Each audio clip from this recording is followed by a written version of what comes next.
So dear children, previous class chemistry the shapes of atomic orbitals. So ஜென்ரலாக நீங்கள் என்னெல்லாம் தெரிஞ்சுக்கணும் அப்படின்னு சொல்லிட்டு நம்ம NMR ஸ்டடீஸ் வந்து படிச்சுட்டு இருக்கோம் ஓகேங்களா. ஸோ நமக்கு வந்துட்டு ஃபர்ஸ்ட் 1s ஆர்பிட்டலோட என்ன சொல்லியிருக்காங்க இந்த கான்செப்ட் அப்படின்னு பார்த்தீங்கன்னா, ஸோ நம்மளுக்கு radial wave function, angular wave function, 2 wave functions பார்த்தோம். ஸோ அதில் வர சம் ஃபேக்டர்ஸ் வந்துட்டு என்னன்னாக்கா ஆர், தீட்டா, தென் ஃபை அப்படின்னு சொல்லிட்டு பார்த்தோம். So Schrodinger wave equation, that is eigen values தான் நமக்கு என்னன்னாக்கா ஷேப்ஸ் ஆஃப் அட்டாமிக் ஆர்பிட்டல்ஸ் படிக்கிறதுக்கு ரொம்ப யூஸ்ஃபுல்லான ஒரு ஃபேக்டர் அப்படின்னு சொல்லிட்டு பேராமீட்டர் அப்படின்னு சொல்லிட்டு பார்த்தோம். So what is the concept is present in this topic what அப்படின்னு பார்த்தீங்கன்னா, so that is that one atom contains a nucleus, that nucleus around the many number of energy levels, that is what அப்படின்னாக்கா K, L, M, N, that is a principles. So this contains what அப்படின்னா subshell levels, that is என்னன்னாக்கா S, P, D, F. So இந்த S ஆர்பிலே நமக்கு நிறைய ஸ்பிளிட்டிங்ஸ் provide பண்ணுது. 1sல இருந்து நமக்கு 7s வரைக்கும் இருக்கு ஓகேங்களா. ஸோ அப்போ என்ன சொல்றாங்க, என்னதான் இதில் சொல்றாங்க அப்படின்னா, நம்ம நியூக்ளியஸ்க்கு பக்கத்தில் இருக்கிற ஷெல் என்ன அப்படின்னு பார்த்தீங்கன்னா 1s shell, that is 1s atomic orbital. இந்த 1s atomic orbitalல நியூக்ளியஸ்ல இருந்து நம்ம அந்த ஆர்பிட்டல் எலக்ட்ரான் வந்துட்டு அந்த எலக்ட்ரானை ஃபைண்ட் அவுட் பண்றது வந்து ரொம்ப ரொம்ப மேக்ஸிமம் ஈஸி அப்படின்றது தான் இதோட கான்செப்ட். ஸோ அதுக்கு கிராஃபிக்கல் எக்ஸ்பிளனேஷன் கொடுத்துருப்பாங்க, NMR எக்ஸ்பிளனேஷன் கொடுத்துருப்பாங்க ஓகேங்களா. இந்த கிராஃப்லாம் எப்படி போட்டாங்க அப்படின்னா, ஸோ அவர் மேத்தமெட்டிக்கலாக நமக்கு வந்து யாருன்னா நமக்கு ஷார்டிஞ்சர் வந்து கொடுத்துருப்பார், அதை வச்சு தான் நமக்கு இதை சொல்லியிருக்காங்க ஓகேங்களா. So next graph, the plot of 4 pi square psi square versus R is given below. So அவர் எதுக்கு திரும்பியும் பிளாட் போடுறாருன்னா, R ரேடியஸ் தட் இஸ் ஆங்ஸ்ட்ராங்ல எடுத்திருக்காரு. ஸோ அவர் சொல்யூஷனில் நமக்கு கிடைச்ச ஒரு equation 4 pi r square into psi square ஓகேங்களா. ஸோ அப்படி இருக்கும்போது இந்த பீக் வந்து பார்த்தீங்கன்னா நமக்கு ஒரு லாங் பீக் ஒன்று நம்மளுக்கு கிடைச்சிருக்கு. ஸோ தட் இஸ் என்னன்னாக்கா 1s அப்படின்னு அவர் வந்துட்டு நமக்கு இன்டிமேட் பண்ணுறாரு. The above plot shows that the maximum probability occurs at distance. So it is very very important. So sometimes கேட்கலாம், so nucleus in between the 1s orbital, so what is the distance அப்படின்னு கேட்டாங்கன்னா, so we have to write a what அப்படின்னா 0.52 angstrom ஓகேங்களா. So this is equal to the Bohr radius. So Schrödinger explain பண்ணியிருக்காரு, இந்த distance வந்து பார்த்தீங்கன்னா எதுக்கு ஈக்குவலாக இருக்குனாக்கா போரும் ஒரு ரேடியஸ் கண்டுபிடிச்சிருக்காரு, அந்த ரேடியஸ்க்கு ஈக்குவலாக இருக்கு. It indicates that the maximum probability of finding the electron around the nucleus is at this distance. So அப்போ என்ன சொல்கிறாங்கன்னா, இந்த டிஸ்டன்ஸில் நம்ம நியூக்ளியஸ்லேருந்து எலக்ட்ரானை பார்க்கறது ரொம்ப ஈஸியாக இருக்கும். However, there is a probability to find the electron at other distance also. The radial distribution functions of 2s, 3s, 3p and 3d orbitals of the hydrogen atom are represented as follows. So ஸ்டார்டிங்கில் சொல்லியிருப்போம் இந்த டாப்பிக்கில், so நம்ம 1s electron இருக்கிற ஆட்டம்க்கு மட்டும்தான் நம்ம என்னென்னா explanations பார்க்குறோம் ஓகேங்களா. ஸோ அதை போல் 2sக்கு அவர் எடுத்திருக்காங்க யாருன்னா நம்மளோட ஷார்டிஞ்சர். ஸோ அதே தான் நம்மளுக்கு 4 pi r square psi square, so versus என்னன்னாக்கா ஆர். ஸோ நமக்கு 2 கர்வ்ஸ் கிடச்சிருக்கு, தட் இஸ் 2s அப்படின்னு அவர் வந்துட்டு கிராஃபிக்கல் எக்ஸ்பிளனேஷன்ஸ் கொடுத்துருக்காரு. ஸோ நெக்ஸ்ட் பார்த்தீங்க அப்படின்னா 4 pi r square then psi square. So ஆர்க்கு கொடுக்கும்போது 3sக்கு 3 நம்மளுக்கு வந்துட்டு என்ன பண்ணியிருக்கு அப்படின்னாக்கா கர்வ்ஸ் வந்து நமக்கு கிடைச்சிருக்கு ஓகேங்களா. So next we will go to the 3p orbital. என்ன பார்க்குறோம்னாக்கா 3p orbital. So 3p orbital பார்த்தீங்கன்னா 2 நம்மளுக்கு கர்வ் வந்து கிடச்சிருக்கும் ஓகேங்களா. ஸோ அது வந்து நமக்கு 3p ஆர்பிட்டல். 3d அப்படின்னு பார்க்குறச்ச நம்மளுக்கு ஒரே ஒரு கர்வ் வந்து கிடச்சிருக்கு. So these are the graphical explanations of நானாக்கா நம்ம atomic shapes of atomic orbital படிக்கிறதுக்கான ஒரு நமக்கு ஒரு பேசிக்ஸ் திங்ஸ் தான் ஓகேவா. Just you have to know that.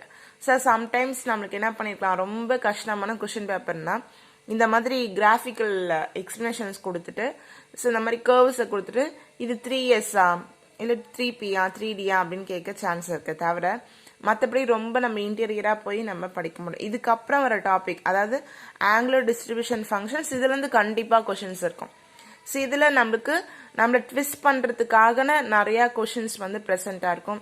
So NEET students நீங்கள் இருக்கீங்கன்னாக்கா ஜஸ்ட் நீங்கள் வந்து இதை பற்றின பேசிக்ஸ் தெரிஞ்சுக்கிட்டீங்க அப்படின்னாக்கா நீங்கள் அழகாக உங்களுக்கு வந்து படிக்கிறதுக்கு வந்து ஈஸியாக இருக்கும்.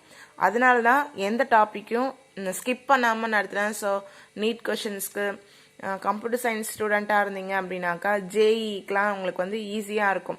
ஸோ எல்லாருமே ஃபிசிக்ஸ் கெமிஸ்ட்ரி ரொம்ப ரொம்ப இம்பார்ட்டன்ட். ஸோ ஒன்லி நான் எதையுமே ஸ்கிப் பண்ணாமல் நடத்துகிறேன். ஓகேவா? இல்லைனா இதெல்லாம் வந்துட்டு நமக்கு ஒரு கிளாஸ்லேயே முடிக்க வேண்டிய ஒரு டாபிக் தான். So next for 2s orbital as the distance from the nucleus are increases. So 1s orbital பற்றி படித்தோம். ஸோ 1s ஆர்பிட்டல் அதாவது நியூக்ளியஸ் வந்து 1s ஆர்பிட்டல் நம்ம பார்க்குறச்ச நமக்கு எப்படி இருக்குது அப்படின்னு பார்த்தீங்கன்னாக்கா எலக்ட்ரானை ஃபைண்ட் அவுட் பண்ணுறது ஈஸியாக இருக்குது. ஸோ அதே போல தான் நமக்கு for 2s orbital as the distance from the nucleus are increases. அப்போ நியூக்ளியஸ்க்கும் அந்த 2s ஆர்பிட்டலில் இருக்கிற அந்த ரேடியஸ் வந்து என்ன பண்ண இன்க்ரீஸ் ஆகுது. The probability of density first increases, so reaches a small maximum followed by sharp decrease to 0, then increase to another maximum after that decreases to 0. So என்ன சொல்றாங்கன்னா 1s கூட கம்பேர் பண்றச்ச 2s பார்க்கறது எப்படி இருக்குனாக்கா கொஞ்சம் கஷ்டமா இருக்கு அப்படின்ற மீனிங் தான். The region where this probability density function reduces to 0 is called nodal surface of radial node. So நம்மளுக்கு அதாவது நம்மளுக்கு எப்படி சொல்றாங்கனாக்கா நம்ம நியூக்ளியஸ்ல இருந்து 2s ஆர்பிட்டலில் இருக்கிற எலக்ட்ரானை பார்க்குற மேக்ஸிமமே நம்மளுக்கு என்னன்னா குறைஞ்சிடுது, 0 பொசிஷனுக்கு வந்துடுது, சரியா தெரியல அப்படின்ற மீனிங். ஸோ அதான் நம்ம என்ன சொல்றாங்கன்னா the region where this probability density function reduces to 0. So அப்போ இந்த டென்சிட்டி ஃபங்க்ஷன் ஆனால் நம்மளுக்கு அந்த எலக்ட்ரான் கிளவுடோட டென்சிட்டி குறையும் போது நம்மளுக்கு அதை பார்க்குற கெப்பாசிட்டி ரொம்ப குறையிறதுனால ஸோ அதை வந்து நம்மளுக்கு அந்த 0க்கு குறைஞ்சதை வந்து நம்ம என்னன்னு சொல்றோம்னாக்கா nodal surfaces of radial node அப்படின்னு சொல்றோம். In general has been for that ns orbital has n-1 nodes. So அப்போ என்ன பண்ணுவாங்கன்னா நம்ம எஸ் ஆர்பிட்டல்லே பார்த்தீங்கன்னா 7s ஸ்பிளிட்டிங் வந்து இருக்கு நான் சொல்லியிருந்தேன். ஸோ இப்போ ஒரு நோடல் சர்ஃபேஸ் அப்படின்னு ஒன்று நம்மளுக்கு கொடுத்துட்டாங்க. ஓகேங்களா? அதாவது என்னன்னா 2sல இருந்து நம்மளுக்கு என்னன்னாக்கா நம்ம பார்க்குற அந்த கேப்பபிலிட்டி வந்து 0 ஆகுது. அங்கே என்ன ப்ரொடியூஸ் ஆகுதுன்னு சொல்லாங்கன்னா ஒரு நோடல் சர்ஃபேஸ் வந்து ஒரு மேலே வந்து ஒரு கிளவுடு மாதிரி வந்து ஃபார்ம் ஆகுது அப்படின்னு சொல்லியிருக்காங்க. In otherwise number of radial nodes for orbital is 1, for 3s orbital is 2. என்ன அப்படி சொல்றாங்கன்னா இப்போ 1s இருக்குன்னு வச்சுக்கோங்களேன், இதுல எவ்வளோ நோடல் சர்ஃபேஸ் இருக்கு நம்மளுக்கு வந்து 1sல தான் நம்ம ஈஸியா பார்க்கலாம் எலக்ட்ரானா அப்படின்னு நான் சொல்லியிருந்தேன். ஓகேவா? ஸோ அப்போ வந்துட்டு நமக்கு 2sல இதில் அப்போ நம்ம ஈஸியாக பார்க்க முடியும். அப்போ 2sல நமக்கு என்ன சொல்லிட்டாங்கன்னா ஒரு நோடல் சர்ஃபேஸ் ஒன்று ப்ரொடியூஸ் ஆகுது அப்படின்னு சொல்லிட்டாங்க. இதை எப்படி கண்டுபிடிக்கலாம்னா by using one formula ns1 அப்படின்னு சொல்லிட்டு. n மீன்ஸ் வாட்னா பிரின்சிபல் குவாண்டம் நம்பர். ஸோ இப்போ என்ன பண்ணுறோம் அப்படின்னாக்கா இப்போ 2s மீன்ஸ் n இருக்கிறதுல என்ன பண்ணணும்னாக்கா 2 போட்டுப்போம். அப்போ 2 - 1 = 1. அப்போ 2sல எத்தனை நோடல் சர்ஃபேஸ் இருக்குனாக்கா ஒரே ஒரு நோடல் சர்ஃபேஸ் இருக்கு. இது வந்து ரொம்ப ரொம்ப இம்பார்ட்டண்ட்டான 1 மார்க். எப்படின்னா இப்போ 1sல எத்தனை நோடல் சர்ஃபேஸ் இருக்குன்னு கேட்டாங்கன்னா இப்போ n இருக்கிறதுல என்ன இந்த ஃபார்முலா யூஸ் பண்ண n இருக்கிறதுல 1 பண்ணும். 1 - 1 = 0. அங்கே எந்த ஒரு நோடல் சர்ஃபேஸும் இல்லை. அதனால தான் நம்ம நியூக்ளியஸ்ல இருந்து என்ன பண்ணலாம் 1sல இருக்க எலக்ட்ரானை ஈஸியாக பார்க்கலாம். ஆனால் 2sல வந்து நமக்கு என்ன பண்ணியிருக்குன்னா ஒரு நோடல் சர்ஃபேஸ் வந்ததுனால கொஞ்சம் பார்க்கறது கம்மியாகுது. அதே போல் 3sல பார்த்தீங்கன்னா ஸோ வாட் அப்போ நம்மளுக்கு n-1 ஃபார்முலா யூஸ் பண்ணும்போது n இருக்கிறதுல 3 போடணும். அப்போ 3 - 1 அப்போ 3sல 2 நோடல் சர்ஃபேசஸ் இருக்கு.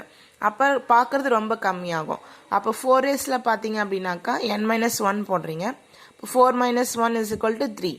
அப்போ 5sல பார்த்தீங்கன்னா 4, 6sல 5, 7sல then 6. ஓகேங்களா? ஸோ இத்தனை நோடல் சர்ஃபேஸ் போய்கிட்டே இருக்கும். That is in other words number of radial nodes for orbital is 1 இருந்துச்சுன்னா 1 இருக்குனாக்கா அது வந்து என்னன்னாக்கா 2s ஆர்பிட்டல். ஃபார் 3s ஆர்பிட்டலுக்கு வந்து என்னன்னாக்கா 2 இருக்கும் and so on போய்கிட்டே இருக்கும்.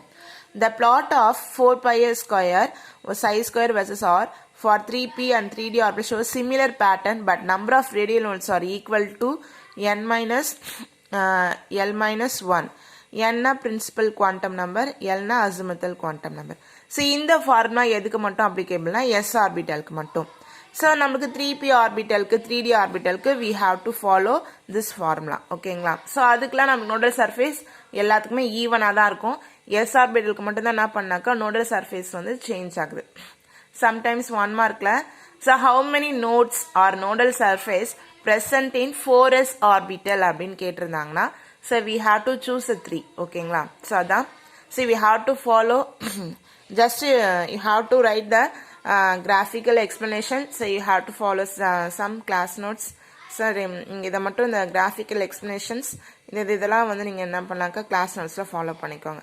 Just you have to read ஓகேங்களா. Thank you children's.